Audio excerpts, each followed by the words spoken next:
मुझसे एक शख्स ने पूछा कि ये बताएं कि वलीउल्लाह कौन होता है।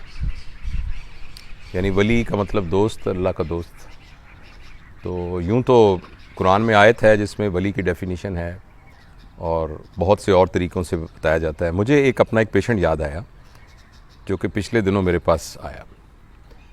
उनको शुगर थी और शुगर की वजह से उनका पैर का ज़ख़म ख़राब हुआ और उनकी एक टांग जो है वो काटनी पड़ी। तो ये पहले से कटी हुई थी। अब वो दोबारा आए जिसमें शुगर के अलावा उनको खून की शरीयानों की एक बीमारी हुई जिसमें खून का एक लोथड़ा आके टांग की शरीयान के अंदर फंस जाता है और जिसकी वजह से उनका पैर काला होना शुरू हो गया और ये फ़ैसला हुआ कि ये वाली टांग भी काटनी होगी। तो वो सारा वर्कअप मेरी टीम ने किया हुआ था, मेरे जूनियर डॉक्टर्स ने, और उनको एडमिट किया हुआ था। तो मैं जब उनको विज़िट करने गया तो ऑब्वियसली बच्चों ने अभी उनको बताया नहीं था कि एम्पुटेशन करनी है, टांग काटनी है। तो मुझे वो काउंसलिंग भी करनी थी। तो मैं जाके उनसे तारुफ़ किया। वो एक 55 साल के आदमी, एक बहुत ही नफीस सी सादा खातून, उनकी बेगम साहिबा साथ, और एक 3-4 साल का बच्चा साथ था। तो मैंने उनको बताया, उनसे पूछा कि भाई आपको पता है कि आपको क्या बीमारी है और ये क्या मसला है। तो एक हमारा रूल है हमेशा कि जब भी किसी को कोई बैड न्यूज़ ब्रेक करते हैं तो हम सबसे पहले मरीज़ से पूछते हैं कि उसको उसके बारे में क्या पता है, क्योंकि कई दफ़ा मरीज़ को पहले ही पता होता है। तो ये बात समझने में आसानी हो जाती है कि उसको क्या कहना है और किस अंदाज पे कहना है।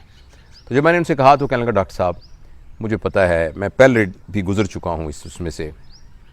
मेरा दिल करता है मैं पंजाबी में बात करूँ, क्योंकि वो मुझसे पंजाबी में बात कर रहे थे तो शायद वो उस ज़बान के अंदर वो जो बातें उन्होंने मुझसे की वो ज़्यादा उसका अच्छा इजहार हो सकता है। तो मैंने कहने लगे कि इस लत्त दा तो मैंने पता है कि इहदा कट्टी गई है, तो इहदा भी मैंने पता है कि शुगर की वजह नाल गल गई है, नाले मैं हत्थ लाना है, मैंने पता है कि कित्थों तक ठंडी है, तो ये लत्त भी कट्टनी पैनी है।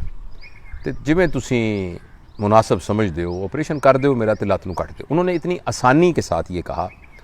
अच्छा, मैंने उनके साथ और रेपो बनने के लिए मैंने उनको पूछा कि आप क्या करते हैं, और वो कहते हैं बस डॉक्टर साहब मेरी चक्की है, 2 चक्कियाँ हैं मेरियाँ, तो वो चक्कियाँ तो मुलाजम काम कर दे। चक्की अगर आप नहीं समझते तो वो आटा पीसने वाली जो मशीन है उसे चक्की कहते हैं पंजाबी में।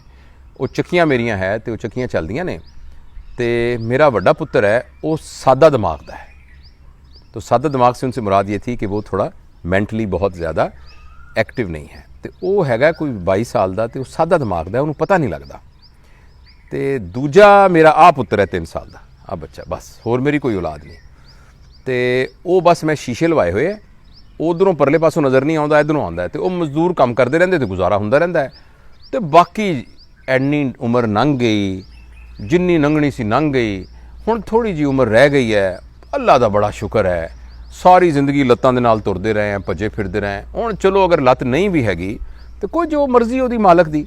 ये उन्होंने इतनी आसानी से कह दिया। मैं ये सोचता हूँ कि किसी की एक छोटी सी उंगली भी काटनी पड़े तो वो कितने मुश्किल से इजाज़त देगा। तो लेकिन वो इतने सहूलत के साथ उन्होंने ये कह दिया कि जो अल्लाह की मर्जी, बस उन्होंने जो फैसला जो कर लिया भी लत्त नहीं होनी, तो कोई गल नहीं, फिर की कोई गल नहीं, बस ठीक है, इन्नी जिंदगी लत्तां दे नाल ही भजदे रहे हैं। तो बाकी मैंने किसी ने दसिया मसनूई लत्त भी लग जाती है, लग गई तो ठीक, नहीं लग गई। अच्छा, उसके बाद मेरा उनके साथ एक अच्छा डेवलप, मैं कहा बड़े अच्छे आदमी हैं फलाना।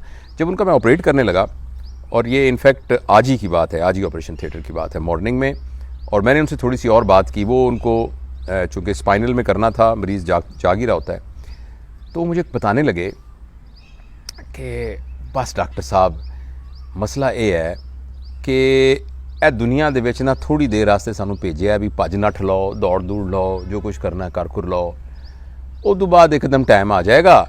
तो जे तो बंदे दे पुत्र की तरह इत्थों रहे तो अल्लाह मियाँ कहेगा आजा आजा, आ गया आ गया, आजा आजा बह जा मेरे को, बह जा, आजा आजा कोल आके बह जा, आजा आ गया तू, हुण आ गया, बह जा आजा। तो जे बंदा इत्थे कोई गड़बड़ करता रहा तो पता नहीं उत्थे की सलूक होएगा।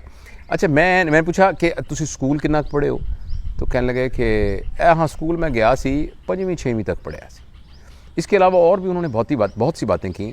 उन तमाम बातों के अंदर वो जो भी बात करते थे उसके एंड में पॉजिटिविटी आती थी।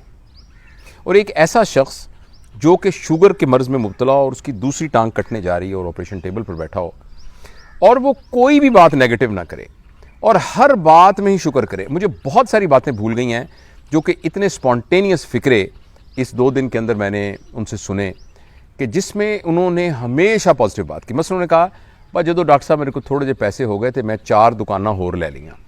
तो मैं कहा दुकानां कौन चलाता है? नहीं वो मैं किराए करूए तो नहीं दिंदा, उत्थे लोग होंदे ने ना तो उन्हों का कोई कारोबार वगैरह नहीं चलता, तो मैं उन्होंने कहना है कि चल यार एक मेरी दुकान खोल लै तो लैके तू अपना कारोबार चला दे। मैं कहा किराए तो देंदे हो गए? कहते नहीं किराए करूए तो की देना, वो बेचारे किसी का कारोबार नहीं चलता। मैं कहना चलो मेरी दुकान की हिफाजत रहेगी तो वह किराया हो जाएगा। पता लगा कि उनकी 4 दुकानें हैं जो उन्होंने ऐसी लोगों को दी हुई है इसलिए कि वो अपने बिजनेस को इकट्ठा कर सकें। वो किसी यूनिवर्सिटी में नहीं पढ़े हुए, किसी जगह पर उन्होंने वो नहीं किया, लेकिन उनके अंदर एक ऐसी सलीमुल फितरत तबीयत थी। तो मैंने दिल में सोचा कि ये लोग हैं जो वलीउल्लाह है, ये लोग हैं जो ज़िंदगी को अपनी इन तमाम महरूमियों के बावजूद एक पॉजिटिव अप्रोच के साथ देख रहे हैं। तो ये मैं आपके साथ शेयर करना चाहता था कि इंसान अपनी महरूमियों के साथ, जिस्मानी कमज़ोरियों के साथ भी, माली नाआसूदगी के साथ भी, और कुछ और चीज़ें जो ज़िंदगी में कम रह जाएं, उन सारों के बावजूद भी अगर चाहे तो अपनी ज़िंदगी को मस्बत सोच के साथ गुजार सकता है।